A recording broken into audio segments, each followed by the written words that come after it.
महात्मा बुद्ध आत्मज्ञान की खोज में तपस्या कर रहे थे। उनके मन में विभिन्न प्रकार के प्रश्न उमड़ रहे थे। उन्हें प्रश्नों का उत्तर चाहिए था, लेकिन अनेक प्रयासों के बाद भी उन्हें सफलता नहीं मिली। वे आत्मज्ञान की प्राप्ति के लिए कठोर तपस्या करने लगे, अनेक कष्ट सहन किए, कई स्थानों की यात्राएं की, परंतु जो समाधान उन्हें चाहिए था वह उन्हें मिला ही नहीं। एक दिन उनके मन में कुछ निराशा का संचार हुआ। सोचने लगे, धन, माया, मोह और संसार की समस्त वस्तुओं का भी त्याग कर दिया, फिर भी आत्मज्ञान की प्राप्ति नहीं हुई। क्या मैं कभी आत्मज्ञान प्राप्त कर सकूंगा? मुझे आगे क्या करना चाहिए? इसी प्रकार के अनेक प्रश्न बुद्ध के मन में उठ रहे थे।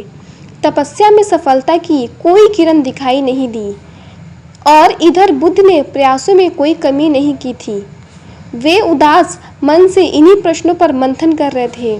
इसी दौरान उन्हें प्यास लगी। वे अपने आसन से उठे और जल पीने के लिए सरोवर के पास गए। वहां उन्होंने एक अद्भुत दृश्य देखा। एक गिलहरी मुंह में कोई फल लिए सरोवर के पास आई। फल उससे छूटकर सरोवर में गिर गया। गिलहरी ने देखा, फल पानी की गहराई में जा रहा है। गिलहरी ने पानी में छलांग लगा दी। उसने अपना शरीर पानी में भिगोया और बाहर आ गई। बाहर आकर उसने अपने शरीर पर लगा पानी झाड़ दिया और पुनः सरोवर में कूद गई। उसने यह क्रम जारी रखा। बुद्ध उसे देख रहे थे, लेकिन गिलहरी इस बात से अनजान थी। वह लगातार अपने काम में जुटी रही। बुद्ध सोचने लगे, यह कैसे गिलहरी है? सरोवर का जल यह कभी नहीं सुखा सकेगी, लेकिन इसने हिम्मत नहीं हारी। यह पूरी शक्ति लगाकर सरोवर को खाली करने में जुटी है।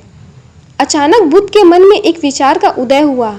यह तो गिलहरी है, फिर भी अपने लक्ष्य को प्राप्त करने में जुटी है। मैं तो मनुष्य हूँ। आत्मज्ञान प्राप्त नहीं हुआ तो मन में निराशा के भाव आने लगे।